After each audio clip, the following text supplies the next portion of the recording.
সেনাপ্রধানকে নিয়ে একের পর এক গোপন তথ্য সামনে আসতে শুরু করেছে যে ডক্টর ইউনূসের সাথে ওয়াকারকে এক টেবিলে বসে হাসিমুখে আলোচনা করতে দেখা যায় সেই ইউনূস সাহেবকে প্রধানমন্ত্রী হিসেবে মানতে চাননি সেনাপ্রধান।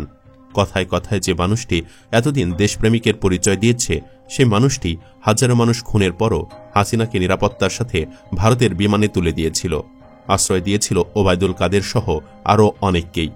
এমনকি সেনানিবাসেই শিরিন শারমিনকে বউ আদরে আপ্যায়ন করেছিল।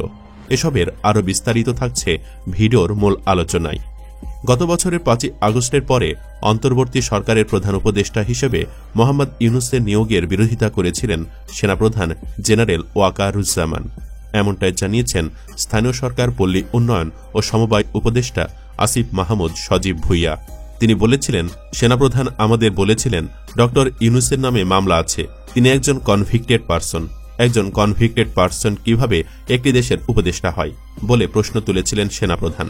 সাবেক প্রধানমন্ত্রী শেখ হাসিনার দেশ ত্যাগের পর অন্তর্বর্তী সরকারের প্রধান উপদেষ্টাদের বেছে নেওয়ার ক্ষেত্রে এমনই আলোচনা হয়েছিল বলে জানান আসিফ মাহমুদ সজীব ভুইয়া। ভিডিওতে আসিফ মাহমুদকে বলতে আরও শোনা যায়, সেনাপ্রধানের দিক থেকে মূল ভেটোটা ছিল ডক্টর মোহাম্মদ ইউনূস কেন, অন্য কেউ কেন নয়। ভিডিওতে দেখা যায় আসিফ মাহমুদ আরও বলছেন, সেনাপ্রধান আরও বলেছিলেন আওয়ামী লীগ এই লোককে দেখতেই পারে না। বাংলাদেশে ৩০ থেকে ৪৫% মানুষ আওয়ামী লীগকে সাপোর্ট করে। এই ৩০ থেকে ৪০% মানুষের বিরুদ্ধে গিয়ে ডক্টর ইউনূসকে প্রধান উপদেষ্টা করা উচিত। তবে আলাপচারিতার এক পর্যায়ে সেনাপ্রধান তার আপত্তি প্রত্যাহার করে নেন বলে জানান আসিফ মাহমুদ। ভিডিওতে দেখা যায় উপদেষ্টা বলেন, সেনাপ্রধান শেষে আমাদেরকে বলল, বুকে পাথর চাপা দিয়ে আমি এ সিদ্ধান্ত মেনে নিচ্ছি।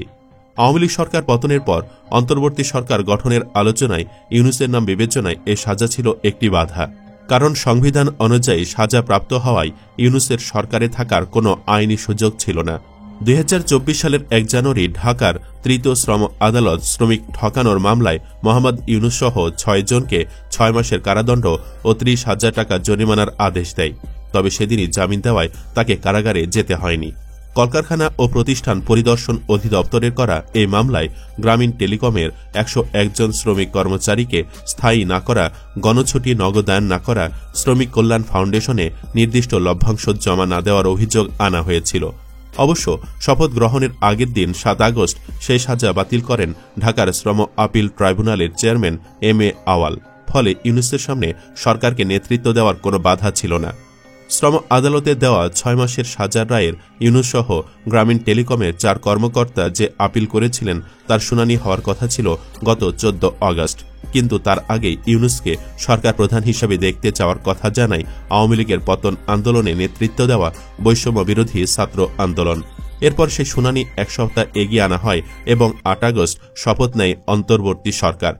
ক্ষমতাচ্যুত আওয়ামী লীগকে রাজনীতিতে ফেরানোর চেষ্টা চলছে বলে অভিযোগ এনে জাতীয় নাগরিক পার্টির মুখ্য সংগঠক হাসনাত আবদুল্লাহ ফেসবুকে সেনানিবাসে গত ১১ মার্চ তাদের উপস্থিতিতে আলোচনার আদ্যপান্ত প্রকাশের পর ফেসবুকে আসিফ মাহমুদের একটি ভিডিও প্রকাশ করেন শুক্রবার।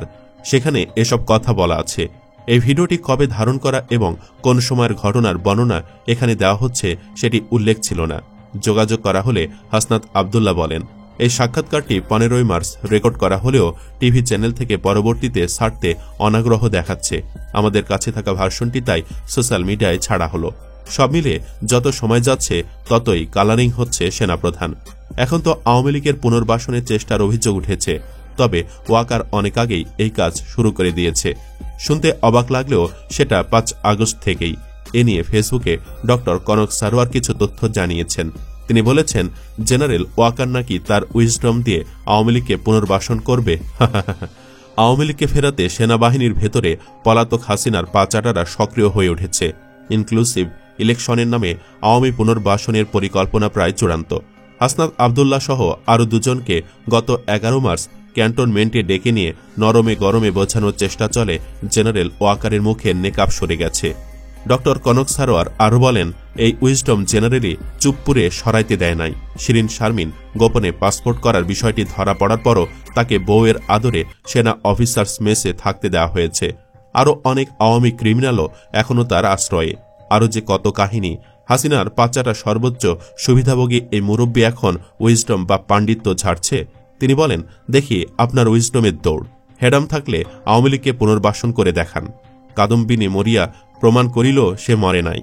ডক্টর কনক সারোয়ারের সুরেই কথা বলেছেন পিনাকি ভট্টাচার্য। তিনিও বিশ্বাস করেন সেনাপ্রধান কিছুই করতে পারবে না। একটি ফেসবুক পোস্টে পিনাকি দাদা লিখেছেন, দেশের সবাই উৎকণ্ঠায় আছেন, আমি বুঝতে পারি। সম্ভবত কেউই গতরাতে ঘুমান নাই। দেশ এক ক্রান্তিকাল অতিক্রম করছে। এইখানে নানা শক্তি সক্রিয়। মূল শক্তি ভারত, আওয়ামী লীগের লিডারশিপ, আওয়ামী লীগের বেনিফিশিয়ারি গ্রুপ, গণহত্যার সহযোগী, গুম খুনের কারিগর। এদের সবার লক্ষ্য এক, বিচার এবং শাস্তি এড়ানো। এরা সবাই পাওয়ারফুল। তিনি বলেন, বিচার হলে শুধু পুলিশ না, আর্মির একটা বড় অংশের বিচারের মুখোমুখি হতে হবে। কোনো মাফ নাই। হাসিনার বিচার মানে আর্মির জেনারেলদের বিচার। বিজিবি, র্যাব, আনসারের কর্মকাণ্ড ও আর্মির হেলিকপ্টার থেকে গুলি চালানো সব কয়টা অফিসার আর্মির। তাই ওয়াকার বেপরোয়া ওদের বাঁচানোর জন্য। এই লড়াই কে জিতবে? সহজ উত্তর, জনতা যাদের সাথে তারাই জিতবে। জনতা যদি সমানভাবে দুই ভাগে ভাগ হয়ে যায় এই প্রশ্নে, তাহলে কে জিতবে? যে ন্যায় আর ইনসাফের পক্ষে সেই জিতবে। পিনাকি দাদা বলেন, দেশবাসীর ভয় নেই। আমরা পরাজিত হবার জন্য জন্মাই নাই। আমরা তো জালেম না, বরং মজলুমের পক্ষে। খোদা তাআলা আমাদেরকেই বিজয় হওয়ার তৌফিক দেবেন ইনশাআল্লাহ। শহীদের রক্তের শপথ, আমরা গণহত্যার বিচার করব। আমরা আওয়ামী লীগের পুনর্বাসনের যে কোনো প্রচেষ্টা রুখে দেব যদি আপনারা আমাদের সাথে থাকেন। দেশের পরিস্থিতি মুহূর্তে মুহূর্তে পাল্টাচ্ছে, কিন্তু আমরা ইনসাফ আর ন্যায়ের প্রশ্নে অবিচল। সৃষ্টিকর্তার উপরে অটল বিশ্বাস রাখুন। তিনি মজলুমদের হারতে দেন না। ইনকিলাব জিন্দাবাদ। পিনাকি দাদার পোস্টে অনেকে সাড়া দিচ্ছেন। দরকার হলে আবারও রাজপথে নামার জন্য প্রস্তুতির কথা জানাচ্ছেন। অনেকেই বলছেন সেনাবাহিনী হল ক্যাটালিস্ট। বাংলাদেশের ইতিহাসে কোনো দলই ক্ষমতায় আসার পর সেনাবাহিনী বিপক্ষে বলেনি। এমনকি বিরোধী দলে থাকা অবস্থায়ও ক্যান্টনমেন্টের কোনো আলোচনা প্রকাশে আসেনি। বন্দুকের নলের ভয় সবার আছে। হাসনাত ভাই যেভাবে সেনাবাহিনীর চক্রান্তের কথা ফাঁস করল, আমরা তার জীবন নিয়ে শঙ্কিত। জীবন দিয়ে হলেও আমরা হাসনাতের পাশে আছি। আরও বলেছেন, দেশের আইন শৃঙ্খলা অবনতির জন্য এই সেনাবাহিনী দায়ী। ইউনূস সরকারে বসার পর থেকে সেনাবাহিনী মোতায়েন ও ম্যাজিস্ট্রেসি পাওয়ার দেওয়া আছে। এরা দেশের জন্য দৃশ্যমান কোনো কাজটা করেছে?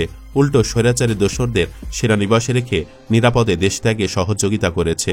ফখরুদ্দিন মঈনুদ্দিন আমলে সেনাবাহিনী তো এমন ছিল না। দেশের মানুষের নিরাপত্তায় বল প্রয়োগ না করলে সে বল কার জন্য? এরা বিগত 3টা নির্বাচনে অবৈধ স্বৈরাচারের পা চেটেছে। এখনও নির্বাচিত সরকারের পা চাটার জন্য বসে আছে। এই সেনাপ্রধান দেশের না, জনগণের না। সর্বোপরি কথা হলো, দল হিসেবে গণহত্যাকারী ফ্যাসিস্ট আওয়ামী লীগের বিচার করতে হবে। আওয়ামী লীগের নিবন্ধন বাতিল করতে হবে। আওয়ামী লীগ পুনর্বাসনের যে কোনো তৎপরতা রুখে দিতে সারা দেশে ছাত্র জনতাকে চোখ খোলা রাখতে হবে। ইনশাল্লাহ জনতার জয় হবে। 2-4 জন অসৎ মানুষ তাদের নিজের স্বার্থের জন্য দেশের কোটি কোটি মানুষের কথা চিন্তা না করে স্বৈরাচার হাসিনাকে ফিরিয়ে আনতে চায়। তাদের স্বপ্ন একদিন স্বপ্নদোষ হয়ে বেরিয়ে যাবে হাসিনার মতো। সুপ্রিয় দর্শক, আপনার মধ্যেও একই বিশ্বাস থাকলে কমেন্টে ইনশাআল্লাহ লিখে ওয়াকারকে নিয়ে মতামত জানিয়ে দিন। ভিডিওটি ভালো লাগলে লাইক ও শেয়ার করুন। পরবর্তীতে আরও এমন ভিডিও পেতে চ্যানেলটি সাবস্ক্রাইব করুন। ধন্যবাদ।